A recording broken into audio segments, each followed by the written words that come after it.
The top 50 anniversary players have been announced, and as you can see, I got two of them right on. Mebane and Mike Bennett. Let's go. It's the Reset with G. Scott.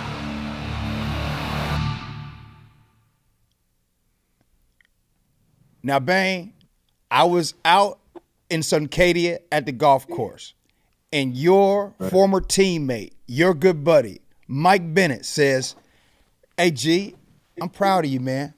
I love how Mebane has been, telling stories, talking more. Man, isn't that what you said, Mike B?" Yeah, I said that because it's like Mebane, he always got a lot of opinions, but he'll never say them. So it's like it's nice to see him on TV giving his opinions because he got expert analysis, So it's nice to see him with you, exploring, telling the stories, being open, sharing. I think it's just nice to see people grow into their voices, and I think it's just interesting, to see you, him, the dynamic, and the kind of way that it comes together. I think is beautiful. Man, you be listening to some of the race sets sometimes and watching? I always watch it. I mean, y'all too. I know y'all, so it's like sometimes you watch the stuff I don't know all the people, so it's like nice when you watch something and you know the people and you know where their opinions is coming from. Right. Obviously you've been around the game, you've been into the locker room from an opinion of like somebody who is visually seeing it, but also in depth because people have let you into their lives like they wouldn't let other people into it. So you almost become a documentarian of responsibility of seeing what the thing is, people and you like, nah, man, that's a real job. You seen the thing of it, and Mebane played at a high level everywhere he's been, and he's been in the locker room, he's been a leader, he's been a captain, he's been a Super Bowl champion, he's been a draft pick. So he has this insight that most people don't have. And being a nose tackle, you're very integral to the defense because you like the center point. So you see a lot of what the game is kind of playing. You have to understand the people behind you, the people next to you. So I think you guys create a very honest and very insightful, show. I appreciate that. And speaking of that, and what I love about everything, I'll say this. Mebane hasn't been talked about a lot. When you hear about the Legion of Boom era and you guys' defense, you hear about Mike B and Cliff Averill, and you hear about Bobby Wagner and Richard Sherman and Cam Chancellor. But a lot of people forget what Bane meant to that defense. I don't think a lot of people forget it. I think if you talk to a lot of people, he your favorite player. You know what I'm saying? Like you talk to them and you be talking and people will be like, oh yeah, Mebane. I was a whole bunch of times, I do some stuff at University of Hawaii, helping coaching the football. And the first thing the coach comes to me, oh my God, you watch Mebane. I try to get my nose tackles to play the way he played, explosive, smart, hands. So it's you go around, people know about Mebane, it's a technical thing. Any player you talk to, they'll tell you about, oh, Brandon Mebane, oh yeah, he was a dog. Nobody know, but players that play the game know. It's because of nose tackle doesn't always have those stats. There's been a few nose tackles that people kind of will talk about, whether it was Casey Hampton, whether it was Vince Wilfork, and those people. It's those were very, because they're 3-4 defenses, right? It's everybody knows the importance of a nose tackle in the 3-4 defense, but people don't always pay attention to the nose tackle in the 4-3. But if you look at the way that we play, when you talk about run stop and ability to push the quarterback, and also Mebane was a 3 technique, so then he moved down to nose. So it's he knows it's a difference. The explosiveness that he played with, people know Mebane. It's not maybe people that played the game know Mebane. It's just sometimes I always feel from the fans' perspective, because Mebane wasn't necessarily a sack leader, right? Because Mebane didn't necessarily make Pro Bowls, which that's another story. I think he should have made Pro Bowls, but his name doesn't get mentioned. Well, I think that's partly the Seahawks' fault too, right? Because sometimes there's people who have true value that may not always show up in the stat sheet because of their position. You may highlight an offensive guard or nose, why does Max Unger get credit? You know what I'm saying? Not that Max Unger isn't an important part of the rush game, but people paid attention to Max. He didn't have any stats. He didn't have any of this, but he made Pro Bowls. I mean, the same relationship of what he did should have been the same thing for Mebane. Yeah. And I think just because they didn't publicize him in that way, that's why he didn't get it. You know what I'm saying? You know, the Cowboys, Jay Ratliff didn't have crazy stats, but they publicized them. Casey Hampton didn't have crazy stats, you know, or Vince Wilfork. You look at your stats, you're like, wait, like how? Like, but it's like it's because the team publicized him in a way. They get behind him. They get behind it. They see the value of who he is. You could build stories about fundamental pieces that people may not see. People don't always see the rebar or the concrete in the building. They see the facade sometimes, but there's some integral pieces that hold a building together. Mm-hmm. When you think about an offensive line, the center is really important. And you think about defensive line, the nose is really important because if you can't protect the middle, you can't protect the game. Is some of that, Mebane, let me ask you this, though. Mike Bennett makes a great point about the team actually highlighting the player. I'll ask you, is some of this your fault? Because you were quiet. You didn't talk when you played the game. It seems and feels like, and you guys correct me if I'm wrong, it feels like sometimes the people that want to talk the most seem like the camera wants to gravitate towards them. Mebane, if you had to do it over again, would you talk more? No, I would not talk more. I'm going to tell you why I wouldn't talk more, right? The reason why I wouldn't talk more is because I couldn't go to the podium, smile, show my teeth, and then go fight on the field and battle and try, and try to win, because I'm trying to win every rep. So as far as like my mentality, staying mean, staying hungry, not letting all the accolades is cool, right? But yeah, I couldn't do both. From how I was and how I am, I couldn't do both. I had to stay one way, and I was just you got to be mean down there, because if you go into practice smiling, joking, bro, that scout team they're gonna try to punish you. You remember, Mike?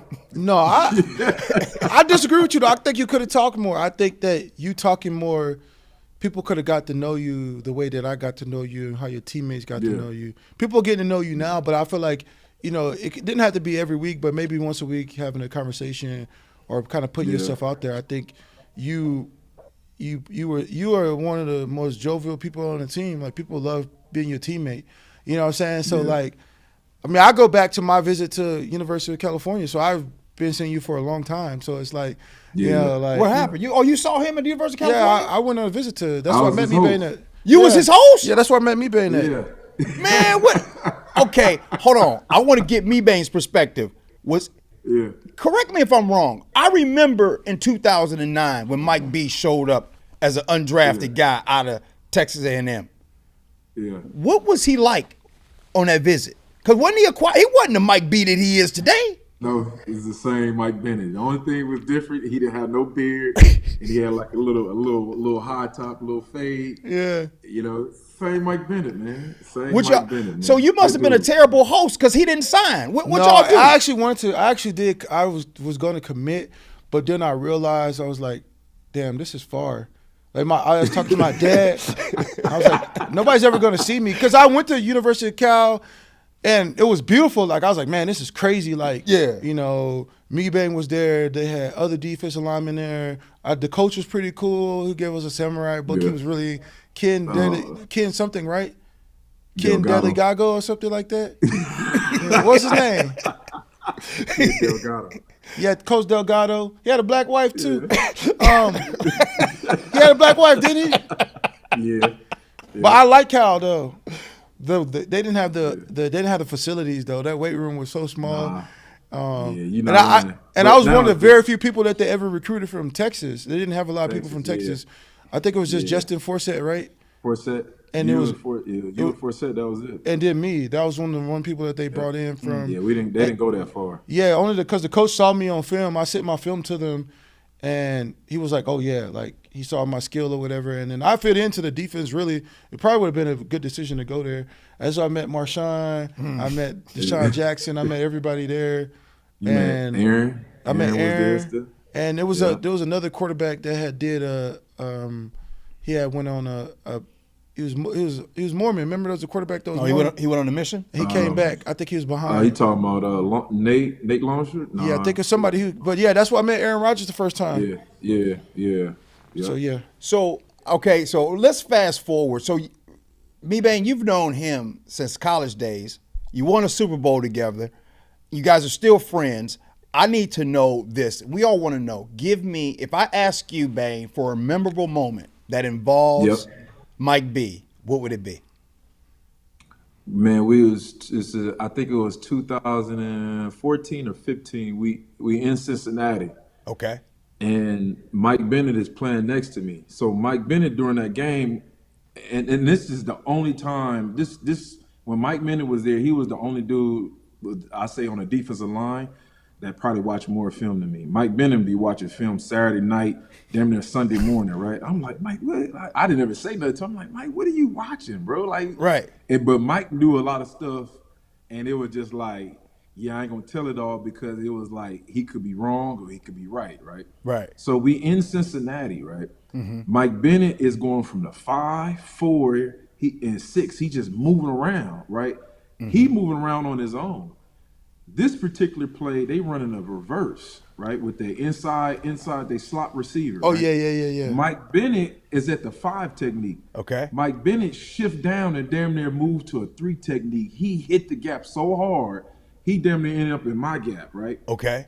He shot the gap so hard. As soon as the quarterback gave the ball to the reverse guy, Mike Bennett made the tackle for loss, and I was like on the field, I seen it. I was like, dude, how in the bleep did you make that play? I've never seen nobody make a play from the defensive line position. Bobby scored on that play. And he made him fumble too. Bobby, he made him exactly. Yeah. He made him fumble, and it was a tackle for loss.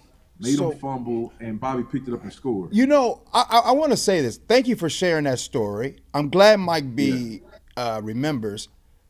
Every time you talk about this stuff, you are always telling me how when the defense, who arguably is one of the greatest defenses of all time, when you guys are out there, you would tell me so much how you guys would change the play, how you guys would just kind of do what you wanted to do, right?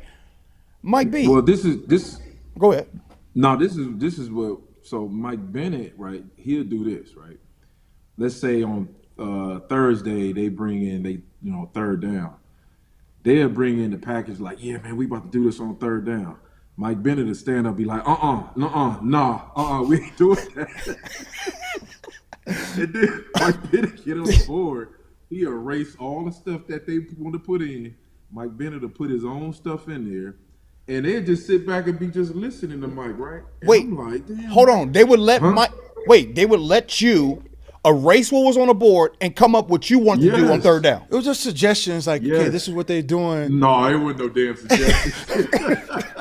It was because Pete, before Mike got there, Chris Clemens was the one that used to he had to cuss him out. So by the time Mike Bennett had got back with us, they was like, shit, Mike Bennett, he know what he talking about. They had kind of like, they was like, they eased up on us, right?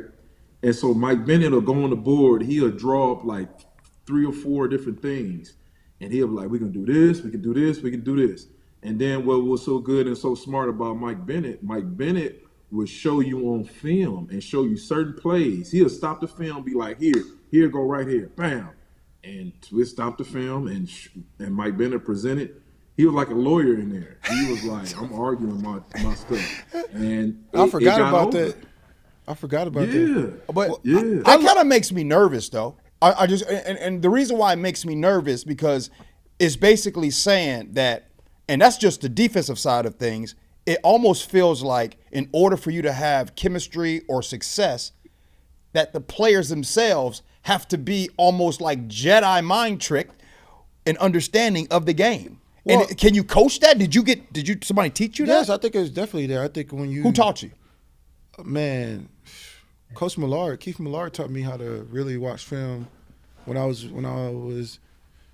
in Tampa, I remember he was like, "They want to cut your ass," like. Wait, that's what you used to say. Didn't you say Pete Carroll used to say, "I'm about to cut you"? Yeah. Yes. They want to cut you, Michael. They want to cut you. They got a guy. You're undrafted. You're good, but like we want to cut you. And like I can show you how to do this if you listen to me. And like Keith Millard was the kind of person that really kind of showed me how to play D tackle. Me and Gerald. really he Gerald was, McCoy? Like really, he used to beat Gerald up so bad. Like I used to be in a meeting, like Gerald, just shut up. Like, he'd be like, Gerald, you can't rush. Like you want to see rushing. He put on his tape because you remember he had like 19 sacks. He had like 18 sacks when Minnesota Vikings. He's like, if I don't get hurt, John Randall don't get. Saying it was like him, John Doman. Chris Doman. So Keith Malari was a person that really kind of showed me how to really rush. Like that's when my game like really went up. Was like he was just like so critical on every single step, every single thing. And then DQ was the second person that really kind of like. First it was DQ because I got here the first year. DQ was the first person that was like on me really hard about you could be special. You could be special. I got you. You the guy that I'm gonna use on all the things. You're gonna be this one, this, that. He was the guy that kind of like said that first. That's why he brought me here. And then when I got to Tampa, Keith was the one who continued to do that. And then I came back and DQ was back here still. He's the reason why I came here was DQ. I was really about to go to Miami. Oh, really? Yeah, because DQ called me. He was like, I remember I was in Fontainebleau. I wasn't in Live. What would you do in Fontainebleau? That's where they had us staying. We wasn't. It was like in the hotel. Fontainebleau. Oh, okay. Not Live, but I was there. I didn't even stay. I didn't even tell the Dolphins I left. I just left. Because when DQ called me and Pete was on the phone, they were like, what'd they say? They were just like, if we get you, we're gonna win the Super Bowl. We have everything in place. We need just one more guy that could be inside rusher, help the inside rush. Like they had other people before me. I think it was like Jason Jones, some other people, but they were like, "Oh, no, you could play the run and rush the passer." So they was like, "If we get you, like we really solidify our defense. Like we have Cliff, we have Clint, we have Mebane, we have Big Red. Like and then what you come in and you add another combination." And I was like, well, shit, if you really – because they tell you that kind of stuff, but then you watch the game year before, the Falcons, it was like, yeah, they was missing that one thing. And it was like he wasn't lying. So that's why I came because it was like we can't, we can't pay you as much as the Dolphins are going to pay you, but, you'll get a opportunity. You took less money to come to Seattle?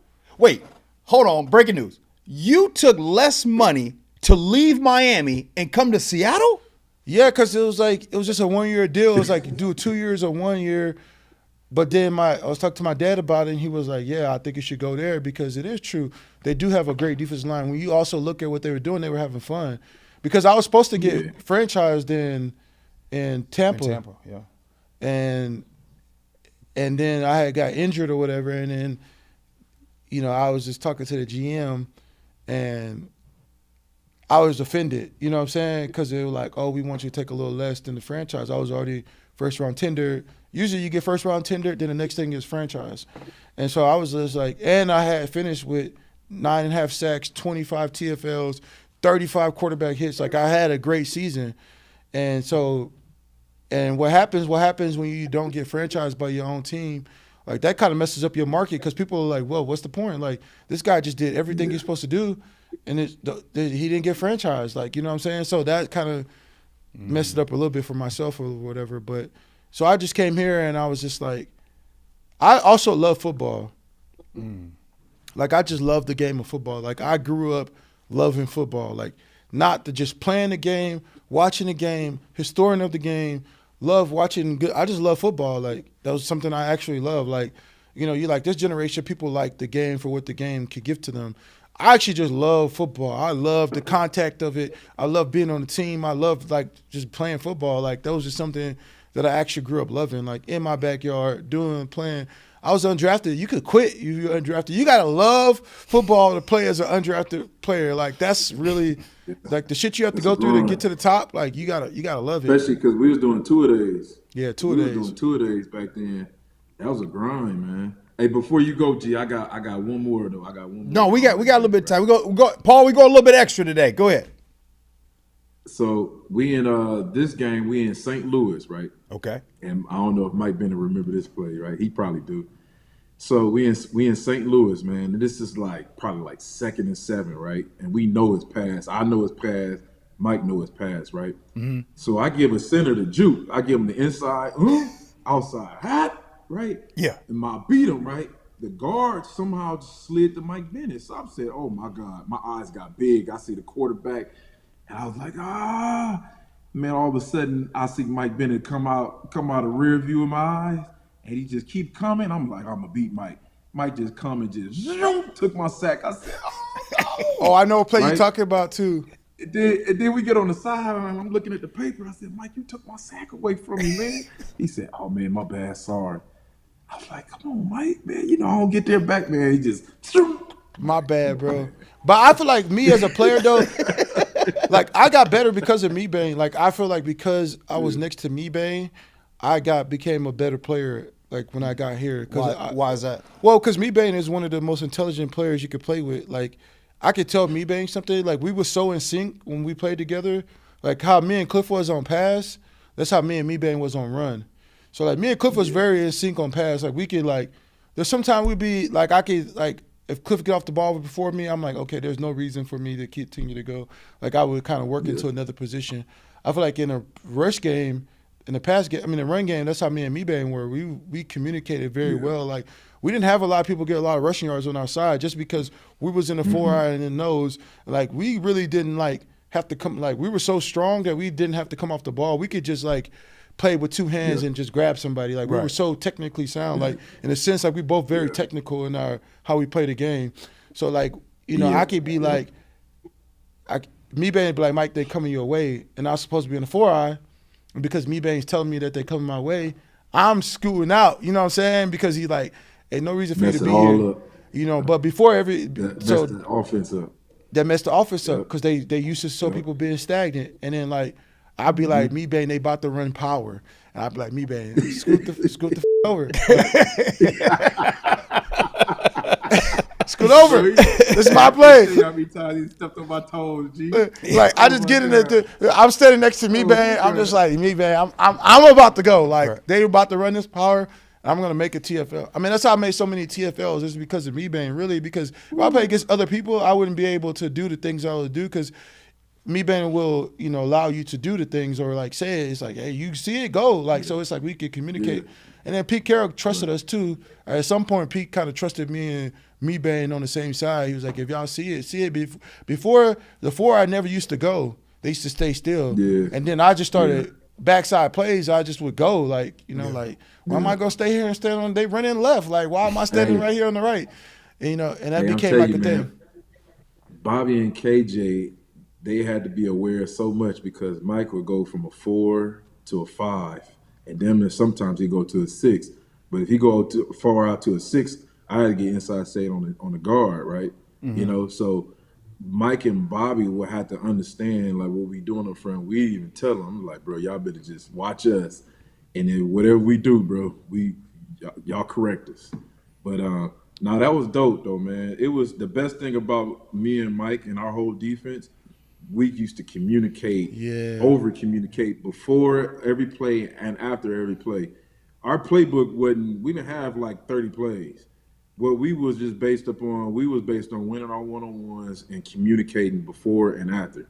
That's what made us so special. Yeah. And we thought we was gangsters. Yeah, we thought we played the game with a certain swag, but then it's like, you got to understand DQ too, because DQ kind of the person like, he not trying to hear no excuses. It's like he more like the person like you supposed to take on the double team and you like, oh he ain't trying to hear they got you. Like what you got to move out the guy. Like you got to be like he expecting you to. I don't care if they got you to double team. You better find a way to make the play type person. You know what I'm saying? But he doesn't always come. You don't think he like that, but that's how he is though. Even like pass rush, he's like you whooping ass or you getting your ass whooped. You know what I'm saying? You know like so like I feel like when playing here as a defense, like we were very much communication. Like we had good coaches and they schemed the plays up very well, giving us what's happening and doing that. And within it, they gave us a little freedom to do what we needed to do because we're so stacked into it. You think about Cam, but the defense was very much like communication. I think that's what made us a great team in general is like the communication on defense. Like when we played in the Super Bowl, like we were communicating so well that like we had figured out keys that we didn't even share with the coaches that we just kind of was just talking to each other about. Like, hey, this key here, like you should think about this. Like, you know, Mebane may say, Mike, on this play, on this thing, you should do this. I'm like, and I think that's what you need on a great team is like, there comes a point where you with a bunch of alpha males, right? And when somebody tells you something, you could do two things. You could take the thing as an insult and like, oh, so-and-so told me this, like he's trying to talk down to me. Or you could take it as like, this guy's trying to make me better. And I think we spent more time on the number 2 than we did on the number 1. Like I think there's sometimes we did be, may get kind of upset and kind of, but most of the time it was like, oh, he's telling me this so I can be better. And I think that constructive criticism allowed us to continue to grow. And like nobody really felt bad. Like when you think about our defense, the defensive line, like everybody played equally. Like it wasn't like there was a first team and a second team, but everybody was interchangeable. So everybody at the end of the year, you're like, damn, you might have thought you didn't play a lot of the plays, but then you look at it, you like, damn, I played 47%. He played 53%. Right. Like it was like everybody had it wasn't like the rotation was right. And it was like, there was times where Big Red would be like, oh, I'm tired, come in. There'd be times where I'm like tired and we would switch. And it's like the communication was very well and there was no ego in that little thing. Speaking of that, we always talk about the recipe, and everybody is trying to reestablish the recipe that had the Seahawks winning during that time, dominant, if you will. You just mentioned communicate. It reminds me of marriage, Mike B. and Bane. Sure, the idea for marriage, if it's going to be good, is to communicate and to compromise. We hear that, but it's easier said than done. So now my next question is how, I want to get a little deeper, how did you guys really trust each other to communicate? Is it the sauce that Dan Quinn, who's now with the Commanders, we saw what the Commanders did last season. Now Pete Carroll is heading out to is there a secret recipe to continue to keep all the alpha males, right, getting along and communicating? Because it's not easy to do. How were you guys able to communicate? I think Pete Carroll does a good job of. I was gonna say Pete is a great. He's a great wrangler of like making sure that egos are put into place. I think at some point the egos got so big that he couldn't get his arm around them. But at the was your ego big included? Yeah, everybody had like not ego, but like like there comes a point where guys are getting older. They're asking the questions. Is Santa Claus real? You know what I'm saying? Like that's every kid. You called it Willy Wonka and the Chocolate Factory. Yeah. Just to remind you. Yeah, but I'm saying, but like Pete is a great. I give Pete his credit on that. He allows people to, and I think through, Pete always has all these different types of people that come in that have done like crazy things that you might not be like, I would never read David Goggins, but David Goggins has done some crazy things, whether it's Angela Duckworth or whether it's just all these kind of critical thinkers or high performers, like he brings them in. So you start to build trust and seeing that there's success at certain levels that people are creating processes.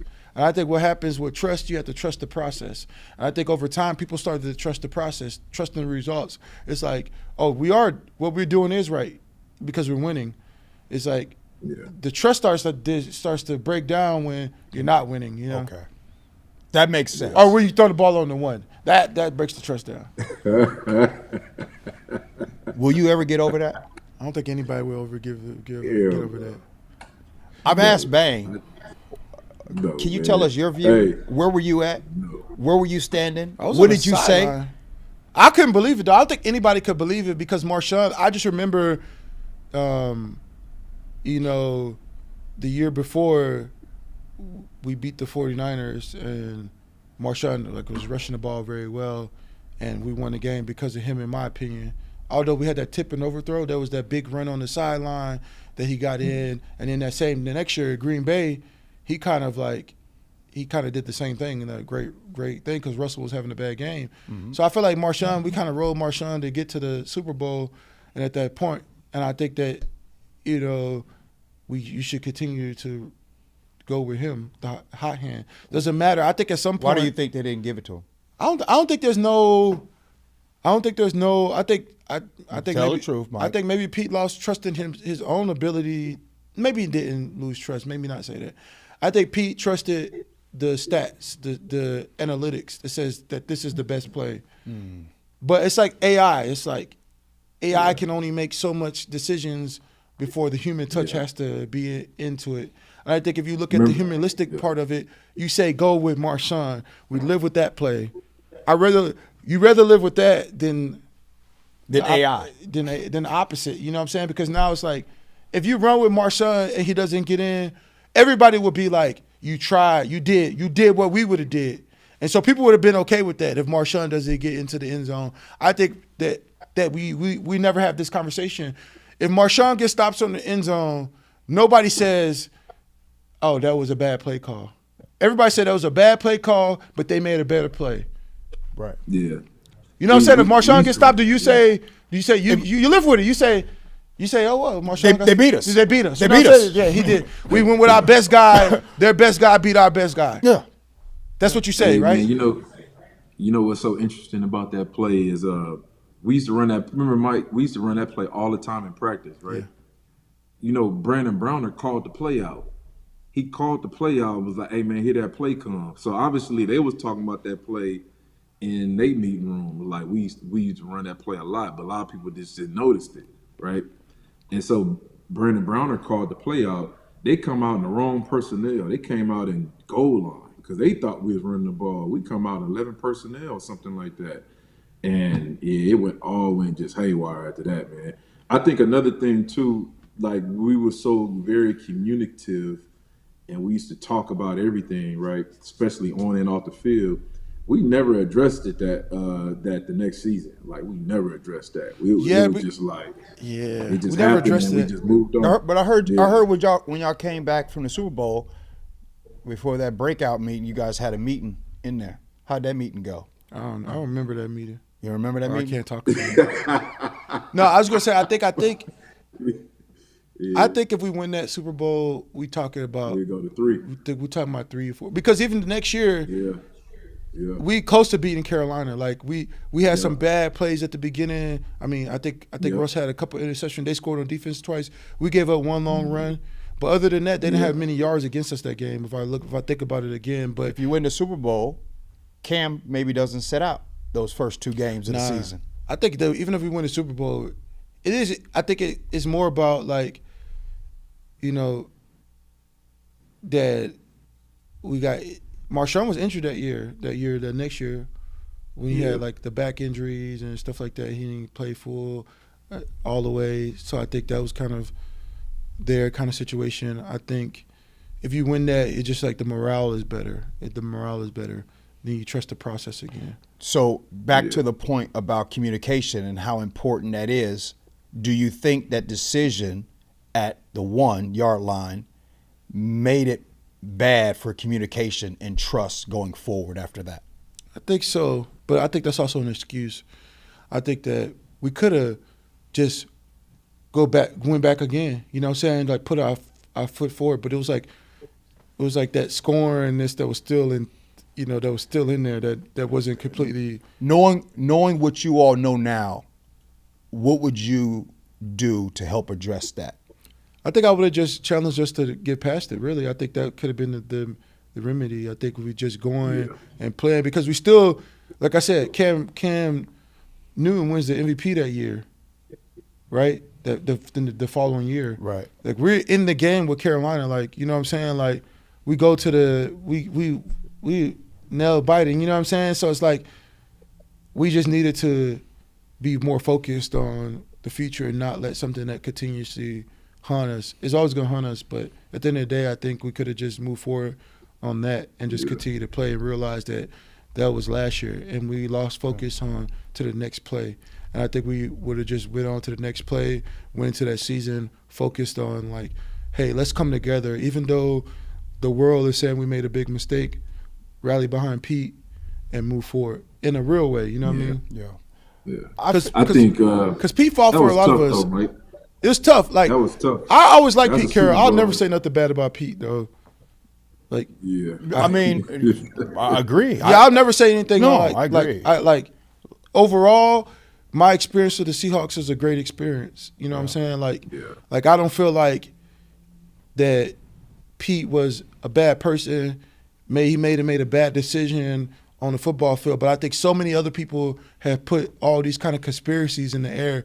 It's like, how many times did I jump off sides? How many times did I make a bad play, but never was like compared to Pete making that decision that ultimately thing. But at the end of the day, there was a lot of other games we played and won. Like my whole time in the Seahawks, like we were always competitive for as a defense and a championship team. I think we just, you know, that one thing, if we could have got over it, we could have kept building. Because I know Pete did. You know, Pete moved forward. I think everybody else didn't move forward. I moved forward. I think other people, just like as a unit, we didn't move forward, you know. Mike, I got to say this, man. In being around you, I feel like there has been, and I don't know if this is what happens years after you're done playing, but there is a calmness about you today that wasn't there when you were playing, right? But today it feels like much more relaxed. I know your kids are getting older, right? Your daughter just graduated high school, getting ready to go to college.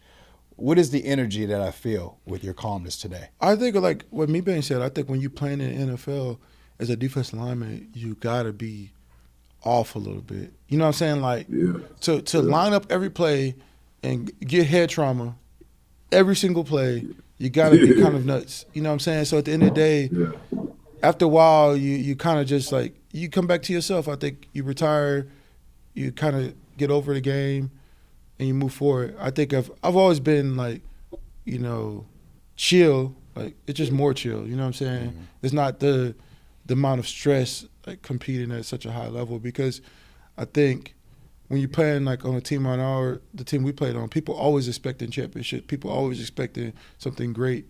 So I think that becomes like, you know, a driving force. But I think defensive line, you have to be a little angry to play. You have to be a little nasty to play. You have to be an animal sometime. And I think that can be kind of hard to navigate sometimes.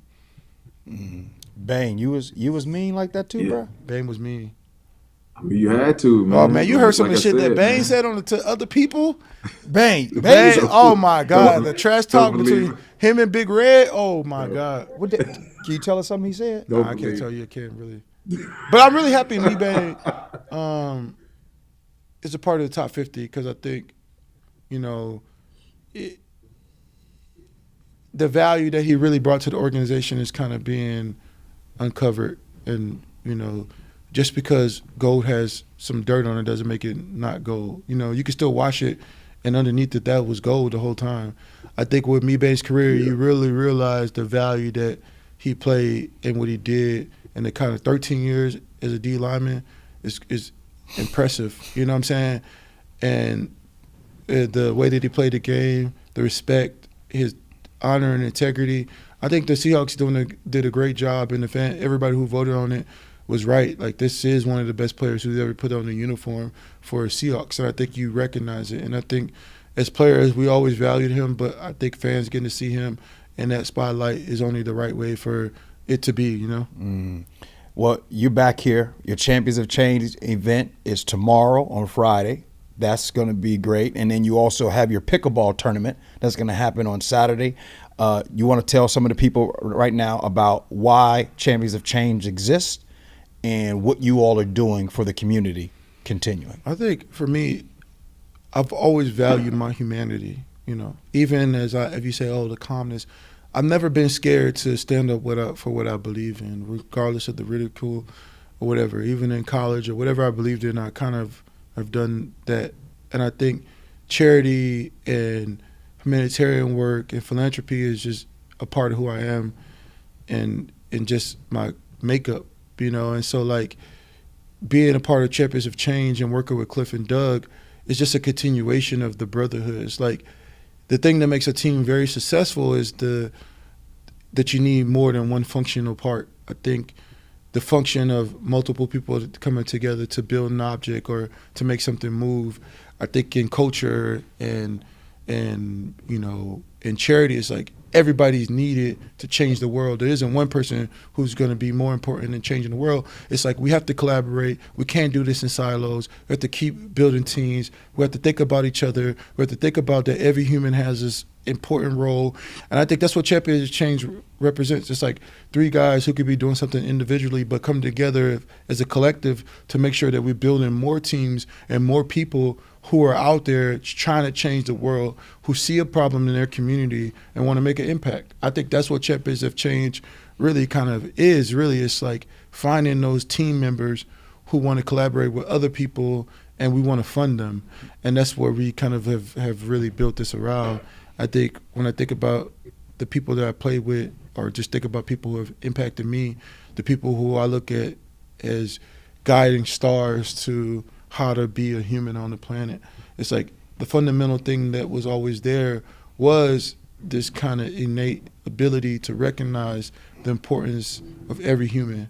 And I think charity and not forgetting that I am a black man and I'm also human, but I never want to forget those that come from my community and the impact that we could do. It's like, it's not good enough to just be an athlete and just walk away. It's like you have to do more. If you could do commercials, you could give yourself to all these things that lack morality. It's just as important to give to yourself to things that have moral impact. Yeah. Well, I'm getting ready to close out. And before I do, I'm glad I got the two of you all on here together. And by the way, there's many more. You talk about the impact that you are having on others. And Mebane, same with you. I'm here today because of y'all. Never forget that. My life, the trajectory of my family is because people like Mike Bennett, Brandon Mebane took the time early out when I was getting into this media space. You guys would come on the show with me. You guys back in the day would let me clean your vehicles.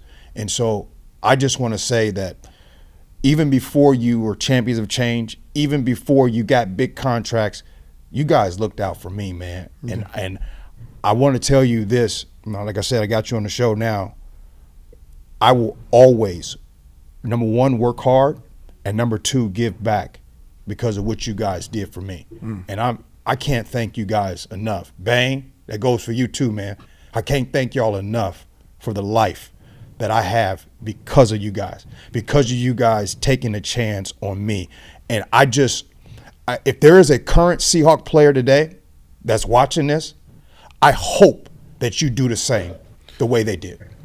I appreciate that, man, because that's all we really have is like, you want to help people and not forget, because sometimes I think we become so numb to like what's happening around us that life becomes just motion, and it's like every once in a while you stand still and you see the frame very clearly. And I think when you start to look at that frame very clearly, you see the impact and the potential in other people. And it's like, we've got to plant seeds so more people can plant seeds so we can grow more trees that everybody can sit under the shade.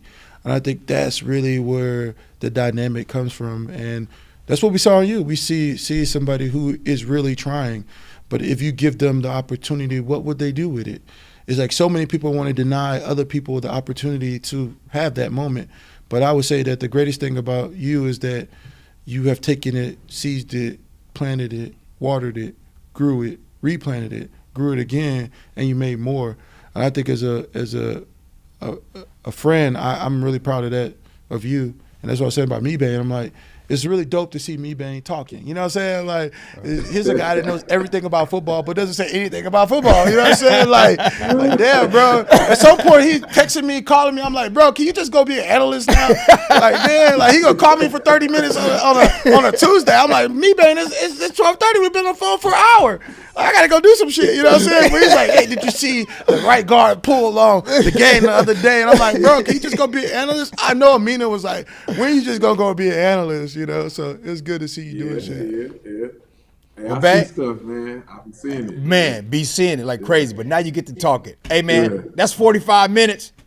Mike B, thank you. No, it's easy. Thank you, guys. Bang, we'll do this again next week. Hey, congrats on your top 50. You'll be here on October 5th, as that's the game that's going to celebrate the top 50. You coming in town. Matter of fact, by the way, your teammates, your ex-teammates and stuff, they said you need to start coming to more events, just so you know. They were saying we just said that the other day. They just said it the other day.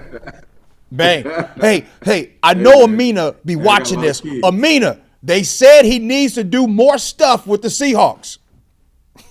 All right, Bang. A lot of kids, G. I know, man. A lot of kids. We'll holler at you.